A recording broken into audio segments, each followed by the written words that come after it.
안녕하십니까 성도님들. 교과 공부를 또 해설 방송을 진행하도록 하겠습니다. 세월이 참 빠르죠. 한 해가 시작된 지가 엊그제 된 것 같은데 벌써 한 달이 지나갔습니다. 이제 명절이 또 진행되고 그 명절 기간 동안에 여러분들이 또 가족들과 함께 즐겁고 유익한 시간을 보내면서 어차피 한 달이 지나가고 신정이 지나갔지만 설이 다시 오지 않습니까? 그러니까 이 설을 통해서 새롭게 우리의 목표와 계획을 새롭게 다시 한번 세우는 것도 필요하지 않나 그런 생각을 해보게 됩니다. 저희가 이번 한 기 동안은 3월 말까지 제자도에 대해서 공부를 하고 있지 않습니까? 아주 뭐 그렇게 어렵지 않은 그런 교과 과정이지만 사실은 내용은 굉장히 중요한, 어떻게 우리가 그리스도의 제자로서 살 수 있을지, 살아갈 것인지에 대한 그런 깊은 교훈을 가져다 주는 그런 교과이기 때문에 교인들이 교회에서 안식일마다 이 주제에 대해서 정말 실질적인 토론들이 이루어졌으면 좋겠습니다. 교과에 대한 공부는 개인적으로 집에서 하시면 되고요.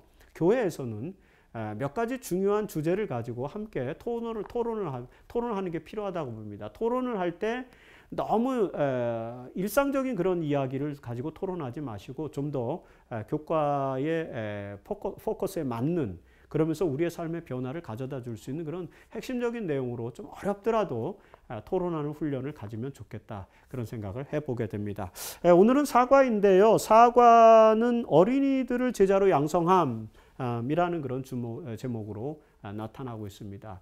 제자도에 대한 내용을 다루면서도 이 교과의 저자는 제자도가 무엇인지 이런 어떤 인식적인 그런 개념들을 풀어가기보다는 실질적으로 우리 교회에서 어떤 부분들을 제자도로 실현해야 될 것인가에 대한 프랙티컬한 실제적인 내용들을 많이 다루고, 거의 대부분 그런 내용을 다루고 있지 않습니까?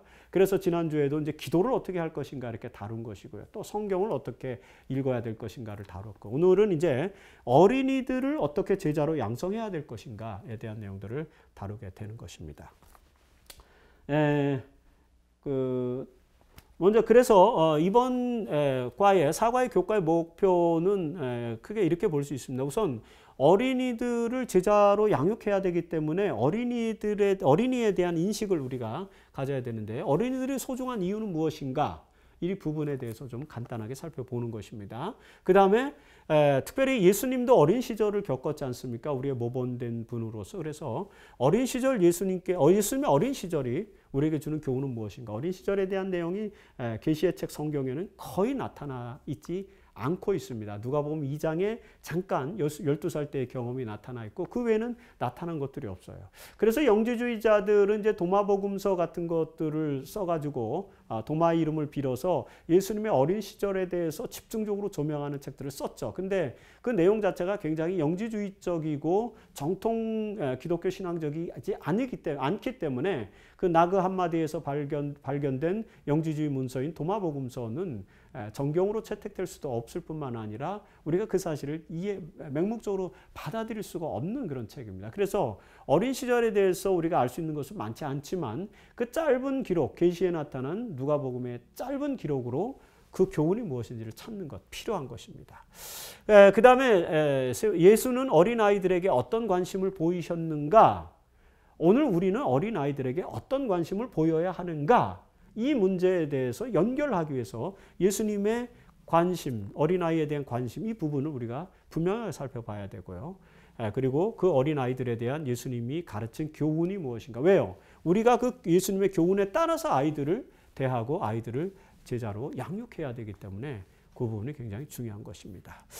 그래서 학습 목표를, 교재가 제시하는 학습 목표를 보면은 이런 우선 모든 어린이들이 어린이 사역의 스승이 될 수 있다는 것을 깨닫고 인식적으로 어린이들의 재능을 발견하고 그것을 개발하도록 하는 것보다 더 가치 있는 일은 없음을 느껴야 된다.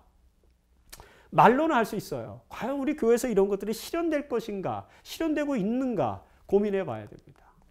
오늘 이 방송을 시청하고 계시는 모든 성도님들 한번 생각해 보십시오.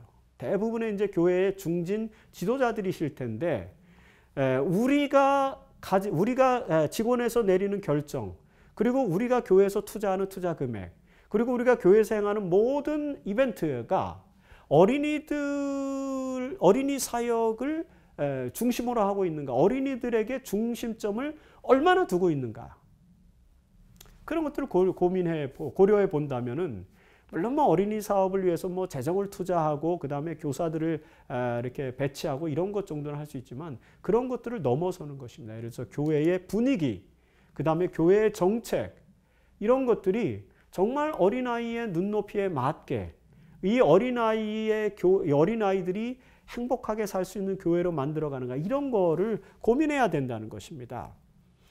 그래서 교회에서 어린이들을 이해하고 긍정적인 방법으로 교제한다는 것이 이제 우리의 행하기에, 학습 목표에서 우리의 행동의 과제로 이렇게 주어지는 것인데, 이런 부분들을 살펴볼 필요가 있다는 것이죠. 어린이를 제자로 양성하는 데 있어서 오늘 우리가 생각해야 될 가장 중요한 것은, 지금 제7안식일 예수재림교회는 우리의 자녀들 또는 많은 성도님들의 손자, 손녀들이 행복하게 살 수 있는 교회를 만들어가고 있는가, 이 부분을 고려해야 됩니다. 지금 목사인 내가, 그리고 장로인 누군가가, 집사님인 누군가가 행복하고 잘 살 수 있는가는 사실 많이 중요하지 않습니다. 우리 아이들이 정말 이 교회에서 편안하게 숨쉬고 진리 안에서 자유케함을 경험하면서 그들이 행복한 신앙생활, 예수님의 사랑을 듬뿍 느끼면서 하나님의 사랑 속에서 성장할 수 있는 그런 환경을 우리가 만들어주고 있는가, 그런 부분을 고려해야 되는 것입니다. 이 교회의 주인은, 지금 이 방송을 듣고 있는 분들은 사실은 이 교회의 주인은 아닐 것입니다. 우리는 우리 자녀들로부터 빌려서 빌려서 이 교회를 사용하고 있는 그런 임차인, 임대인, 우리는 빌려서 쓰는 것입니다. 사실 이 교회의 주인은 우리 아이들이죠. 그래서 그 아이들로부터 빌려 쓰고 있는 것이기 때문에 그 아이들이 정말 행복하고 아름다운 교회 생활을 할 수 있는 교회로 만들어줘야 됩니다. 우리에게 그런 책임이 있는 것이죠. 그런 의미에서 어린아이를 제자로 양육함이라고 하는 주제가 오늘 우리에게 시사하는 내용은 매우 크다, 이렇게 볼 수 있습니다. 자, 첫 번째 우리가 이제 살펴볼 거, 어린이들이 소중한 이유는 무엇인가? 라고 하는 것이죠. 정말 어린이들이 소중합니까? 아이들이 설교 예배 시간에 떠든다고 아이들을 이렇게 윽박지르거나 아이들을 혼내지는 않습니까? 아이들이 정말로 소중하다면 그 아이들이 좀 더 유용한 상황 속에서, 그리고 행복한 그런 느낌으로 예배를 드리게 할 수 있는 분위기를 만들어야 되지 않을까요? 어린아이들이 떠드는 이유는, 어린아이들이 집중하지 않는 이유는 그 아이들에게 맞는 환경이 제공되지 않았다라고 이렇게 먼저 봐야 될 것입니다. 그래서 우리가 어린아이들을 탓하기 전에 먼저 왜 우리 교회의 아이들이 설교 예배에서 집중하지 못하고 돌아다니거나 또는 떠들까? 이런 부분들, 그걸 어떻게 개선하면 우리 아이들이 떠들지 않고 예배에 집중할 수 있을까? 이걸 생각하는 것이 맞다고 보는 것입니다. 그런 부분들을 우리가 생각해 봐야 되는데, 어린이들이 정말 소중한가를 우리는 어린이들을 소중하게 여기는가를 되돌아볼 때 사실 그렇지 못한 많은 면들을 발견하게 됩니다. 구약시대에도 그랬어요. 일단 고대 문화에서 어린이들의 가치는 상당히 폄하된 요소가 있었습니다. 어린아이를 제물로 바치는 풍습이 여러 이교도들의 그런 습성 속에 있었지 않습니까? 여기도 보면 도벳사당에서 자녀들을 신에게 바치는 그런 이제 일들이 에레미야에서도 나오는 것처럼 말입니다. 그 다음에 아이들은 노동 생산성이 없기 때문에 가치를 폄하하는 문화가 있었어요. 그리고 아이들은 아직까지 성숙하지 않은 미완의 인격체이기 때문에 완전한 자가 아니다. 그래서 심지어는 유대인들에게 있어서조차도 하나님은 그렇게 가르치지 않았는데, 구약에서. 그럼에도 불구하고 유대인들의 풍습 가운데 보면은 어린 아이들과 여인들은 죄인 취급을 했습니다. 아직 완전한 하나님의 백성이 아니었다, 이렇게 생각을 했던 것이죠. 그런 것들이 고대의 가치관이었고, 어린아이들의 가치가 그렇게 폄하된 요소가 있는데, 오늘 우리 시대 우리 교회를 한번 돌아보자는 것입니다. 과연 우리는 어린이들을 정말로 소중하게 여기고 있는가? 우리 교회들이 그 부분에 대해서 아주 진지한 성찰과 반성이 있어야 됩니다. 그러지 않으면 재림교회 미래는 어둡습니다. 왜냐하면 재림교회 미래는 우리에게 있는 것이 아니라 기성인들에게 있는 것이 아니라 아이들에게 있는 것이기 때문에 우리 청소년들이 교회를 많이 떠난다. 그 부분 그것은 어떤 면에서 우리가 그들에게 정말 신앙의 가치를 제공해 주지 못할 뿐만 아니라 그들의 가치를 우리가 폄하한 측면이 있을 수도 있다는 것입니다. 그래서 그런 부분도 고려해 봐야 되겠죠. 다행히 구약 성경에서 하나님께서는 어린이들을 굉장히 소중하게 보셨습니다. 그래서 자식이 많은 자들은 복되도다, 축복의 대상이다 라고 말씀하셨고, 도벳사당에서 자녀들을 불에 사는 것은 하나님의 뜻이 아니다라고 강력하게 예레미야도 이야기하고 있습니다. 신명기 6장에 보면은 쉐마를 통해서 내 자녀에게 부지런히 가르치라. 이 자녀들이 하나님의 뜻 안에서 신실한 백성으로 성장할 수 있도록 자녀들을 가르치라는 거죠. 여기서 가르치라는 것은 그 아이들이 부족하고 못났기 때문에 채찍을 치려서 가르치다 그런 개념보다는 정말 그들이 가지고 있는 가치를 승화시키고 고양시킬 수 있는 방법으로 최선을 다해서 아이들을 양질의 그런 그 삶으로 끌어내고 인도해야 된다. 지도해야 된다. 그런 이제 의미로 볼 수 있는 것입니다. 구약시대 이스라엘은 어린이들에게 교육권, 장자권 등 특별한 권한을 부여함으로써 소중하게 여겼다. 그럼에도 불구하고 그런 구약 성경의 교훈을 랍비들이 잃어버리고 바리새인과 사두개인들이 잃어버리고 결과적으로 예수님 시대에 와서 보면은 어린아이들은 아직 부족한 존재들 그리고 죄인 취급을 받으면서 소중한 아이들의 가치가 폄하되는 그런 요소로 발전해 가지 않습니까? 성경의 가르침을 우리가 좀 더 깊이 묵상해야 할 것입니다. 그래서 우리 아이들의 가치를 좀 더 소중하게 여기는 그런 삶을 살아야 된다는 것입니다. 자, 그 소지에서 우리는 두 가지. 우선 어린이들의 존재적 가치를 깊이 인식해야 한다. 어린이들이 이 교회의 주인이고 어린이들이 우리 교회의 미래다라는 사실을 깊이 인식해야 합니다. 이것 정말 잃으면은 재림교회 미래가 어두워요.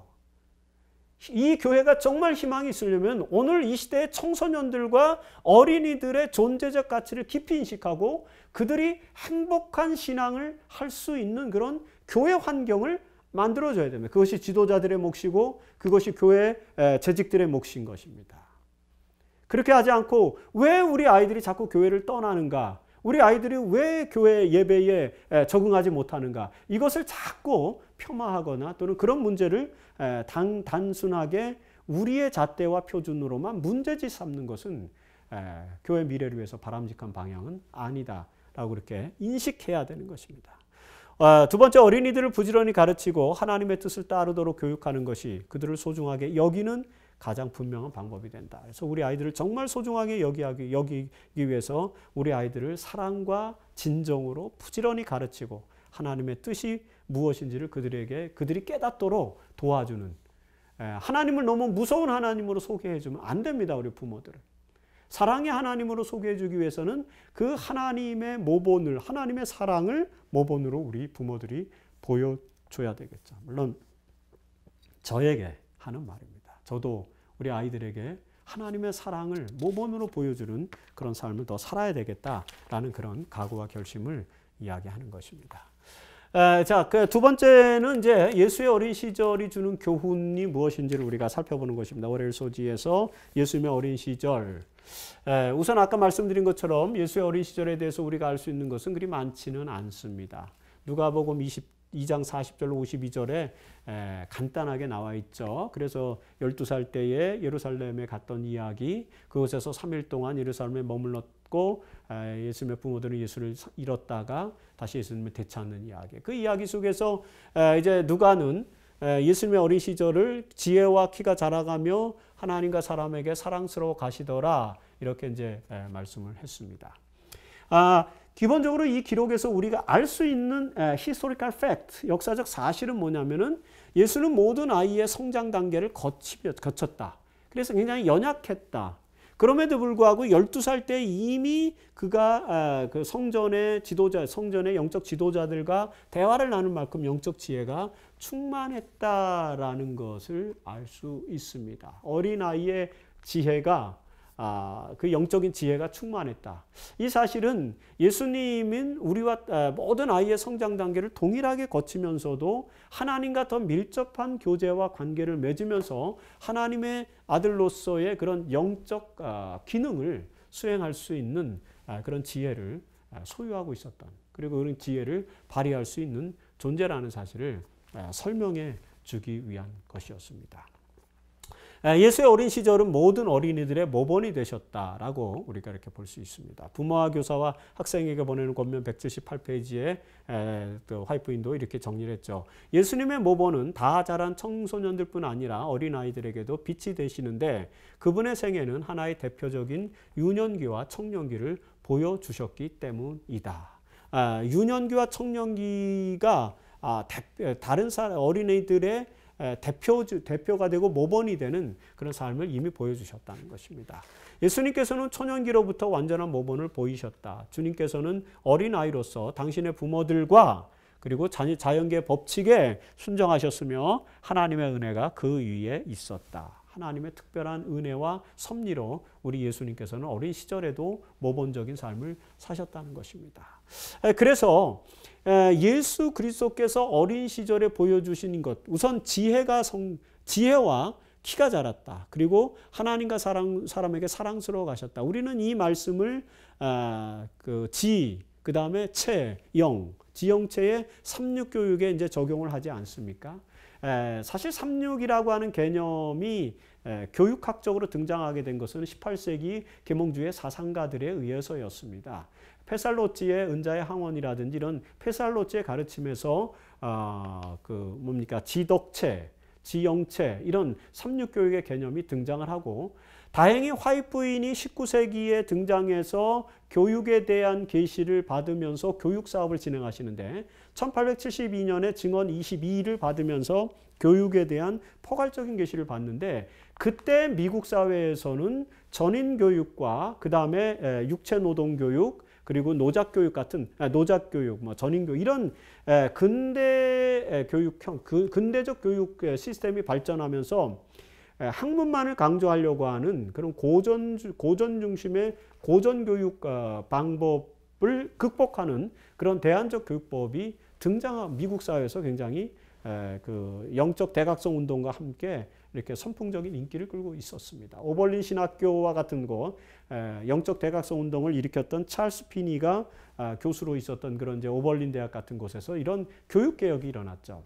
그런 교육의 가치를 화이트인은 하나님의 계시를 통해서 이제 인식하고 삼육 교육 개념을 이제 받아들이게 된 것입니다. 그것이 저희 삼육 교육의 어떤 그 효시가 된 것이죠.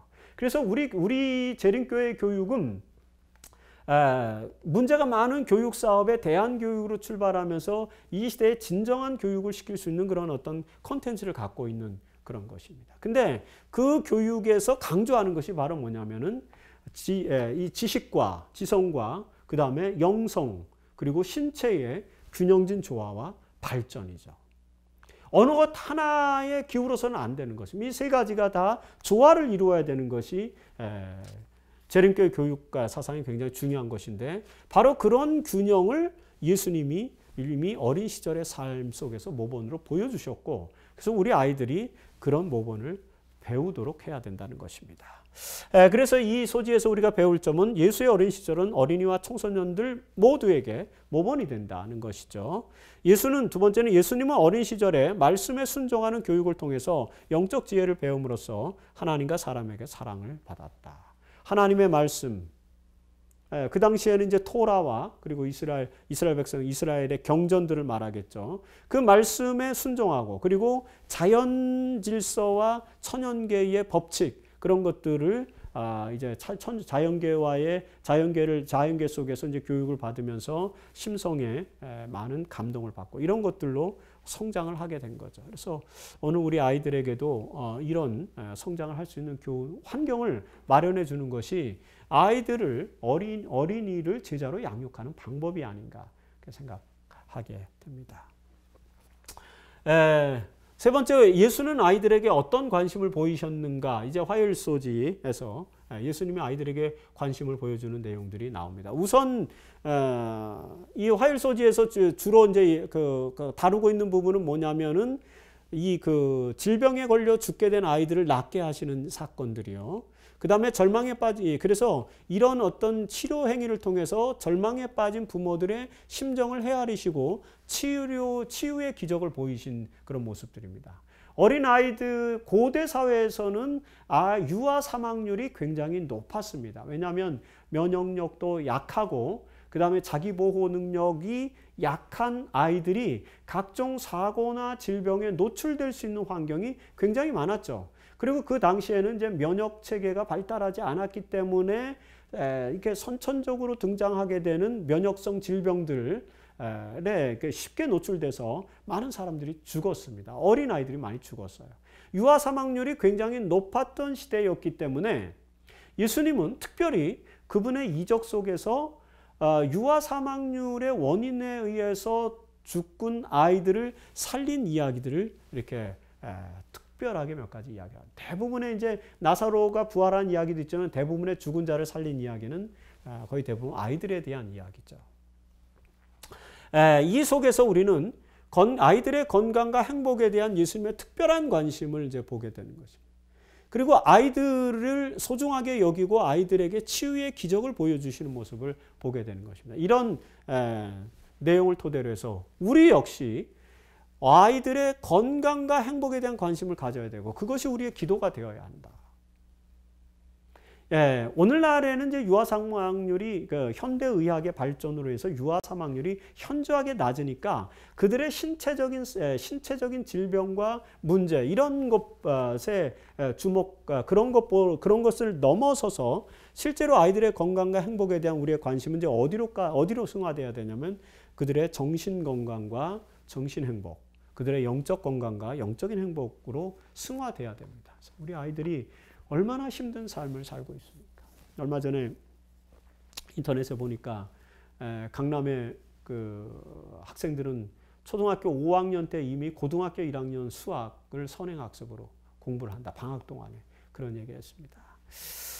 물론 저도 이제 6학년짜리 아이가 이제 곧 중학교에 들어가는 아론이가 있어서 별로 이런 얘기에 있어서 자유롭지는 못한 사람인 것 같습니다. 왜냐하면 저도 아이에게 좀 이렇게 선행학습을 시키는 그런 입장이기 때문에. 하지만 저는 학원을 보내지 않고 제가 직접 데리고 아이를 지도하고 아이가 스스로 공부할 수 있도록 이렇게 환경을 조성해서 아이가 공부할 수 있게 하고 책을 읽게 하고 이제 이런 교육을 시키지만 어쨌든 저도 이제 선행학습을 좀 시키고 있는 그런 입장에서 참 안타까움이 있습니다. 그래서 어떻게 하면 이 아이가 좀 더 정서적으로 영적으로 건강하고 행복해질 수 있을까에 대해서 굉장히 관심을 많이 갖습니다. 그래서 6학년이지만 지금도 잠도 같이 자주고 그리고 잠잘 때 등어리도 긁어주고 그리고 이렇게 스킨십도 많이 하고 가급적이면 정서를 고려해서 아이가 편안하게 살 수 있도록 이렇게 애를 쓰고 그런 노력들을 많이 하게 됩니다. 우리가 아이들의 건강과 행복에 대한 관심을 많이 기울여야 된다. 예수님 그런 모습을 우리에게 보여주십니다. 시대소망 511페이지에 예수께서는 언제나 아이들을 사랑하셨다.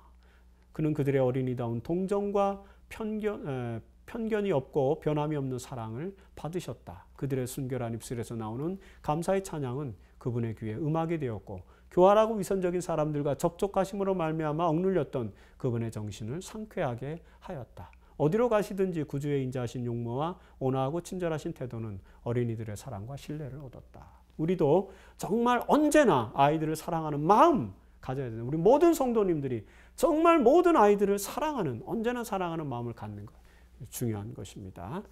그런 교훈들을 우리가 생각해 볼 수 있을 것 같습니다.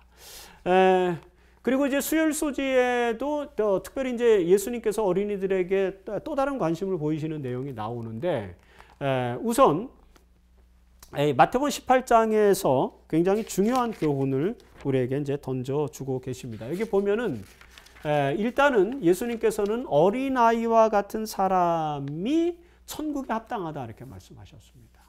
어린아이의 단순성, 어린아이의 겸손함, 어린아이의 진실됨, 어린아이의 순진한 믿음, 이런 것들을 이제 말하는 것이죠.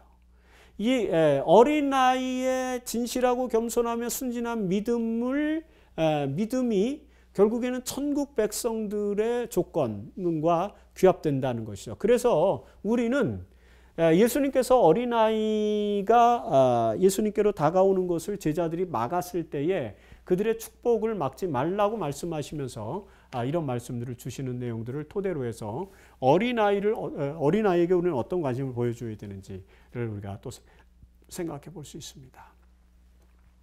그래서 하나님의 사랑과 그분의 지식을 어린이들에게 심어주기 위해 교육해야 한다. 이것이 어린이들을 제자로 양육하는 방법이다라고 생각해 볼 수 있죠.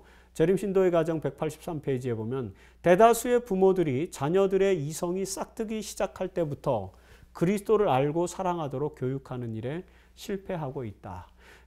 예수 그리스도 하나님의 사랑을 알도록, 그리고 그분을 사랑하도록 교육하는 일, 이것이 이론적이고 지식적인 것으로 이루어지는 게 아니죠. 하나님의 사랑을 경험한 우리가 그 하나님의 사랑을 자녀들에게 나눠줄 때에 그 자녀들이 하나님을 사랑할 수 있게 될 것이라는 것입니다. 그래서 아이들에게 진정한 사랑에 관심을 보여줘야 된다는 것을 말하고 있는 것입니다.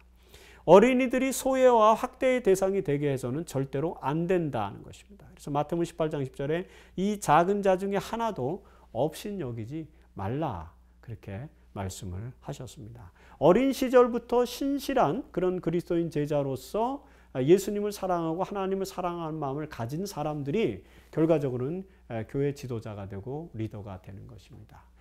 기독교 전통, 기독교의 이제 그 전통에 보면은 요한과 동시대 살았던 사람 중에 요한이 에베소 교회의 감독으로 있을 때에 안디옥 교회, 바울과 바나바 이후에 안디옥 교회를 지도한 안디옥 교회 감독이 요한의 시대에 누구였냐면은 이그나티우스라고 하는 사람이었어요. 근데 전설에 의하면 이그나티우스는 어떤 인물이었냐면은 이 시기에 예수님께서 어린아이들이 예수님께 나오는 것을 막았을 때에 예수님이 그 제자들을 꾸짖고 어린아이들을 영접하고 어린아이들을 품에 안고 어린아이와 같이 되지 않으면 천국에 들어가지 못할 것이다라는 이런 교훈을 주셨는데, 그때에 예수님의 품에 안겨 있던 사람이 바로 이그나티우스다, 이런 이제 전설이 있습니다.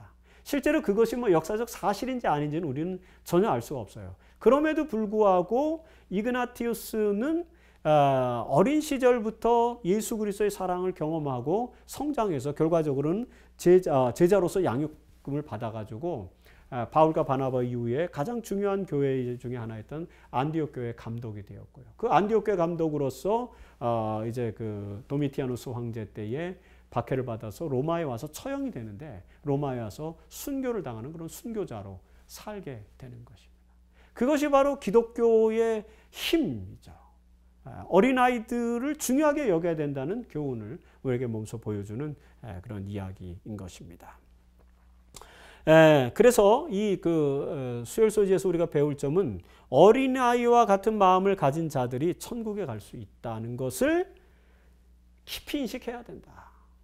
우리의 마음은 지금 어린아이들과 같이 진실하고 겸손하며 순진한 믿음인가, 아니면은 이제 성인들이 주로 가지고 있는 왜곡되고 그리고 뭔가 이렇게 가식적이고 순진하지 않은 그런 삶인가, 이런 부분들을 우리가 고려를 해봐야 되는 것입니다. 그 다음에 두 번째, 어린이들을 교육하는 일에 실패하는 부모가 되어서는 안 된다. 아이들을 예수의 제자로 교육시키는 일은 가장 중요한 사업이다라고 이렇게 말씀을 했습니다. 굉장히 어려운 내용입니다. 근데 우리가 이 내용을 지키지 않으면은 재림교회 미래를 희망으로 우리가 받아들일 수 없습니다. 구도자를 한 사람 구원하는 것도 중요하지만 우리 자녀들을 재림신도의 가정에서 지켜서 그들이 신앙의 교훈과 모본을 계승해서 하나님의 나라의 확장을 위한 예수님의 제자로 성장해 가는 것이 굉장히 중요하지 않습니까? 지금 전 세계적으로 가장 성장하는 교단은 물론 당연히 지금 몰몬교회라고, 미국 사회에서 특별히 몰몬교회라고 볼 수 있겠는데, 몰몬교회가 성장하는 이유는 사실은 선교보다는 가족 사역이죠. 그래서 가정 사역에서 자녀들을 철저하게 하나님의 제자로 삼는 일을 하게 됩니다. 그들은 가정 사역만으로도 교세를 성장시켜서 지금 미국 사회에서 가장 영향력 있는 교단 중에 하나로 발전해 가고 있지 않습니까? 우리 제7안식일 예수재림교회는 아주 오래전부터 이미 1870년대부터 교육사업에 대한 그리고 가정사역에 대한 수많은 교훈과 권면들을 화이트 부인이 영광과 계시로 받고 있기 때문에 가정을 지키는 일들, 그러기 위해서 어린아이들을 교육시키는 일에 더 집중해야 되는 그런 교회다라고 이렇게 이해할 수 있습니다. 자, 이제 그 목요일 소지에서 어린이에 대한 예수의 교훈 무엇인가? 아까 말씀과 연결지어서 우리가 계속 생각해 볼 수 있는 것인데, 아까는 마태복음 10장이었다면 마가복음 10장에서 제자들은 어린이들이 예수의 사역을 방해하지 않길 바랬다. 그래서 제자들에게 나오는 것을 꾸짖었어요. 하지만 예수님께서는 언제나 어린이들이 가까이 오는 것을 용납했습니다. 마가복음 10장 14절에 어린아이들이 내게 오는 것을 금하지 말라. 이렇게 해서 용납해서 아이를 품에 안고 교훈을 줬을 때 그 품에 안긴 사람이 이제 이그나티우스라고 하는 기독교 전설이 있는 것입니다. 아까 말씀드린 바로 그 이야기가 마가복음 10장과 관련된 이야기였어요. 어린아이들의 순수한 마음이 바로 하늘나라의 백성의 마음이 된다라는 사실을 또 예수님은 또 강조하죠. 그래서 14절에 보면 하나님 나라가 이런 자의 것입니다. 어린아이들의 순수한 마음이 바로 하늘나라의 백성의 마음이 된다. 그리고 예수는 아이들을 안고 축복으로 안수하셨다. 여러분, 요즘 우리 재림교회에서 가장 핫 이슈가 논란이 되고 있는 주제가 여성 안수지 않습니까? 여성 안수. 여성 안수를 반대하는 분들의 핵심 논리는 성경에 여성을 사역자로 안수를 준 일이 없다. 안수라고 하는 행위는 굉장히 거룩한 행위이기 때문에 여성에게 안수를 줄 수 없다는 것입니다. 근데 사실은 안수는 그런 것은 아니에요. 안수가 성직자를 임명하는 거룩한 그 행위이자 뭡니까 이 그 세크라멘툼 성례다라고 하는 개념은 그 칠성사를 발전시키고 그 다음에 일곱성사를 발전시키고 성례전을 발전시킨 사람 로마 캐톨릭의 전통과 교훈입니다. 사실 성경에서는 안수가 자연스럽게 이렇게 병자들에게도 안수를 하고 어린아이들에게 여기도 보시면 마가복음 10장 16절에 아이들 위에 안수하고 축복하니라 예수님께서 아이들의 머리 위에 안수를 하고 축복을 내렸잖아요. 안수는 병자를 치료할 때도 내리고 그 다음에 어린아이들을 축복하고 그들을 사랑하는 마음을 표시할 때도 안수가 주어지고 그리고 선교사들을 임명해서 파송할 때도 안수가 주어지고 단지 목회자를 임명하고 장로를 임명하고 집사를 임명할 때에만 이렇게 그 손을 머리에 얹고 안수하는 것이 아니라는 사실을 우리는 이해를 해야 됩니다. 그런데 안수는 성직자를 임명하기 위한 어떤 거룩한 세크라멘툼이다라고 정리한 것은 로마 캐톨릭입니다. 그래서 우리 프로테스탄트에서는 좀 더 안수가 자연스러운 그런 행위로 빚어지면 사실은 프로테스탄트에는 성직자 개념은 없어요. 성직자 개념은 제가 교회사 콘서트에서도 강의를 했던 것처럼 성직자라고 하는 개념은 로마 캐톨릭에서 성만찬 예식을 성만찬 예식을 성례전으로 받아들이고 하나님이 임재해서 떡과 포도주가 예수님의 살과 피로 변환되는 것이고 화채설이죠. 변환되는 것이고 그 거룩한 성례를 집전할 수 있는 사람은 성직자 즉 제사장밖에는 없다라는 그런 개념에서 거룩한 제사장 개념에서 발전한 그런 의식이에요. 그런데 프로테스탄트는 만인 제사장절입니다. 모든 사람이 다 하나님 앞에 성직자가 될 수 있고 모든 사람들이 하나님 앞에 제사장이 될 수 있기 때문에 이 성직 구분이 없어요. 그래서 프로테스탄트는 목사, 목양자로 파서로 그렇게 개념을 바꾼 것입니다.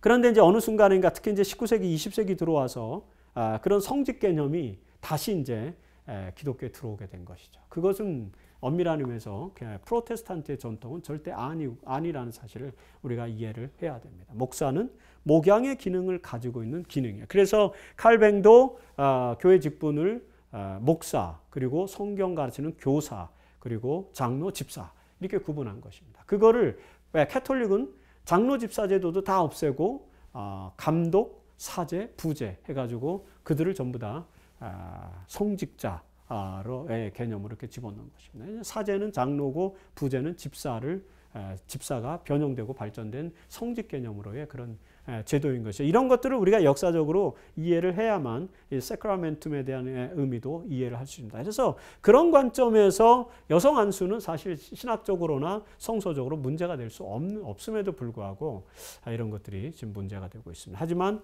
예수님은 아이들에게도 안수하고 축복하셨다는 사실을 우리가 중요하게 여겨야 될 것입니다. 자, 여기에서 우리가 배울 수 있는 교훈은 이런 것입니다. 우선 교회에서 아이들이 마음껏 하나님의 축복을 누리도록 배려해 줘야 된다. 교회는 하나님의 축복을 받는 장소이고 교회는 우리 아이들이 정말 그들의 삶의 모든 것을 투자해도 아깝지 않은 그런 행복과 기쁨이 충만한 곳이라는 사실을 가르쳐 줘야 됩니다. 그러려면 우리 교회가 좀 더 아이들 친화적으로 그리고 아이들을 어떻게 하면 예수님의 제자로 양육할 수 있을 것인가에 대해서 관심을 갖는 쪽으로 교회의 모습이 바뀌어야 된다. 그렇게 생각해 볼 수 있습니다. 두 번째로 아이들이 순수한 마음을 유지한 채 성장할 수 있도록 잘 돌봐주고 교육시켜야 한다는 것이 교훈인 것입니다. 자, 이렇게 어린이를 제자로 양육함이라는 제목을 가지고 우리가 목요일 소식까지 살펴보았고요. 더 깊은 연구를 위해서 우리가 생각해 봐야 할 주제, 바로 아이들이 그리스도의 품성을 담도록 교육시켜야 한다는 화요일의 말씀을 좀 이 시간 고민을 해봐야 될 것입니다. 시대소망 515페이지에 아이들이 복음의 가르침을 가장 잘 받아들인다는 것은 여전히 사실이다. 요 한 귀절을 우리가 깊이 명상을 해야죠. 왜? 아이들이 복음의 가르침을 가장 잘 받아들인다는 것은 여전히 사실이다. 우리 아이들에게 있어서 그런 사실이 진정한 사실이 되도록 하기 위해서 우리 인식이 바뀌어야 되고, 그리고 정말 우리 아이들이 복음의 가르침을 가장 잘 받아들일 수 있도록 끊임없이 환경을 제공해 주어야 하는 것입니다. 우리 교회에서 아이들이 복음의 가르침을 가장 잘 받아들이고 있는가, 이 부분을 우리가 명상해야 됩니다. 그들의 마음은 거룩한 감화를 받을 수 있게 열려 있고 받은 교훈을 간직하기에 강하다. 아이들은 단순하니까 말씀을 그대로 잘 받아들이지 않습니까? 어린아이들은 그들의 나이에 알맞은 경험을 가진 그리스도인이 될 수 있다. 그들은 영적 사물에 대한 교육을 받아야 할 필요가 있으므로 부모들은 아이들이 그리스도의 품성을 닮은 품성을 형성할 수 있도록 모든 편의를 그들에게 제공해야 된다. 엄숙한 권면, 모든 편의를 그들에게 제공해야 된다. 그리스도의 품성을 닮은 품성을 우리 아이들이 형성할 수 있도록 부모들 그리고 교회 지도자들은 아이들에게 모든 편의를 제공해야만 합니다. 오늘 우리 교회에서는 이번 안식일에 여러분들은 교회에서는 아이들에게 그들이 예수님의 품성을 담도록 하기 위해서 어떤 편의를 제공할 것인가 한번 생각해 주시면 좋겠습니다. 이번 기 교과에서 우리는 이 두 가지를 생각해 봐야 됩니다. 그래서 첫 번째는 뭐냐면 우리 아이들이 예수의 제자가 되도록 하기 위해서 우리는 어떤 노력을 기울여야 할까? 단지 아이들을 어린이반 교사에게만 맡겨두어서는 안 되죠. 재직들은 어린이들의 사업의 확장을 위해서 어떤 서포트를 해줘야 될지에서 고민해야 될 것이고요.